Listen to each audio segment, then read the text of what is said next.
So for number 34 on our test review, we're trying to find the coordinates of P along the directed lines segment of AB so that AP to PB is the given ratio, okay? And our given ratio is 3:2. We've done partitioning before, just on a linear line.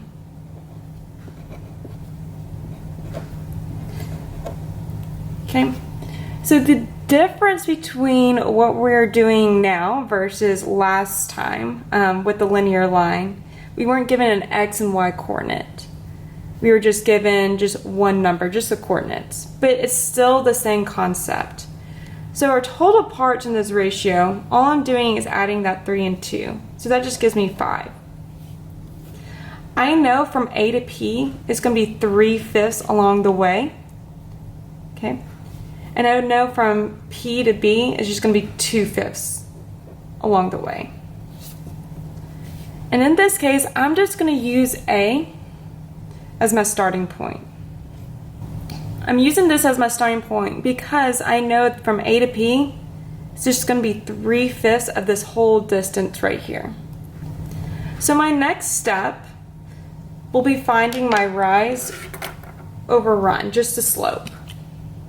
So I know my slope from A to P, okay, all I'm doing is just going up, okay, I'm rising, and then I'm running. But let's just count how many, okay. So it looks like I'm just rising 1, 2, 3, 4, 5, so just 5 up, and I'm running 1, 2, 3, 4, 5, 6, 7, 8. 8 over to the right. Next, all I'm gonna do is multiply what I found for my rise by my new fraction. It's just telling me, hey, I'm not going all the way up, rising up 5, but I'm just rising 5 3/5 along the way. Okay, so my rise, it's just going to be 5 times 3/5. And we know that the 5's cancel out. So it's just going to be 3. So I'm just going to rise up only 3 from point A. Doing the same thing with my run. I'm not running all the way over to 8 because that will get me to B. But I am just running 8, okay, 3/5 along the way. So I'm just doing 8 times 3/5.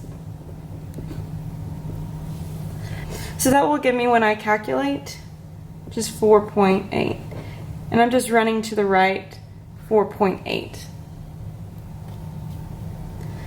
Now I'm just going to take my starting point A. I'm going to use those coordinates, those x and y coordinates, because that was my starting point. And all I'm going to do is just add what I found from my rise, add that to my y, and then add what I found with my new run to my x. Okay? So no P, okay, it's going to be -2 plus 4.8. And then I'm going to take my A, -4, and I know I'm just going to run up only 3. So no P is going to be located when I add these together. So -2 plus 4.8 is just 2.8. And then -4 plus 3 just gives me -1. So I know that P is located, okay, at 2.8 and -1. So right there. So now that we found our coordinates for P, we can kind of look and see what's happening. So we said, hey, we're not going all the way up to 5, but we're going 3/5 along the way. And what we saw when we calculated that was just 3. So 1, 2, 3. And then we found, hey, we're not going all the way over to 8, because that would give us to B, but just 4.8. We're just running along our axis 4.8. So as you can see, we dilated our slope. So we didn't run all the way over, up 5 and over 8, but we just went 3/5 along the way. And that helped us found our coordinates for P. And if we look, is at 2.8, okay, and -1, so right here.